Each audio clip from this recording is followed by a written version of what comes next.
અમદાવાદની ઓળખ સમાન ભગવાન જગન્નાથજીની 149મી ઐતિહાસિક રથયાત્રાને હવે ગણતરીના મહિનાઓ બાકી છે।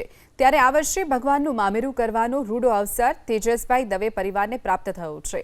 લકી ડ્રો મારફતે દવે પરિવારનું નામ જાહેર થતાં જ પરિવારમાં અને સરસપુર ભગવાનના મોસાળમાં ખુશીનો માહોલ છવાયો।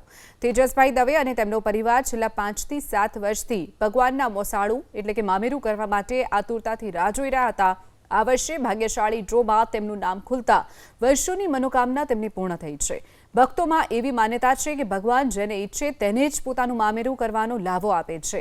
મામેરાનો યજમાન બનેલા તેજસભાઈ દવેએ પોતાની ભાવના વ્યક્ત કરી કે તેઓ નાનપણમાં સરસપુર વિસ્તારમાં જ રહેતા હતા। નાનપણથી જ તેઓ રણછોડરાય મંદિરમાં દર્શન કરવા જતા અને દર વર્ષે રથયાત્રામાં શ્રદ્ધાપૂર્વક જોડાતા। મનમાં વર્ષોથી એવી ઈચ્છા હતી કે ક્યારેક ભગવાનનું મામેરું કરવાનો તેમને અવસર મળે।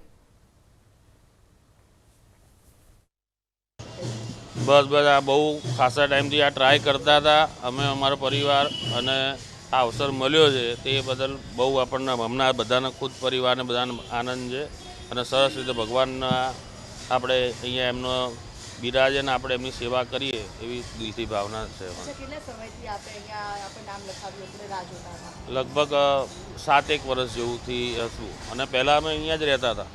અહીંયા સરસપુર જ રહેતા હતા, અશોકવાડી સોસાયટી। એટલે ત્યારથી અહીંથી સ્કૂલે બી અહીંથી ચાલતા જતા હતા અમે।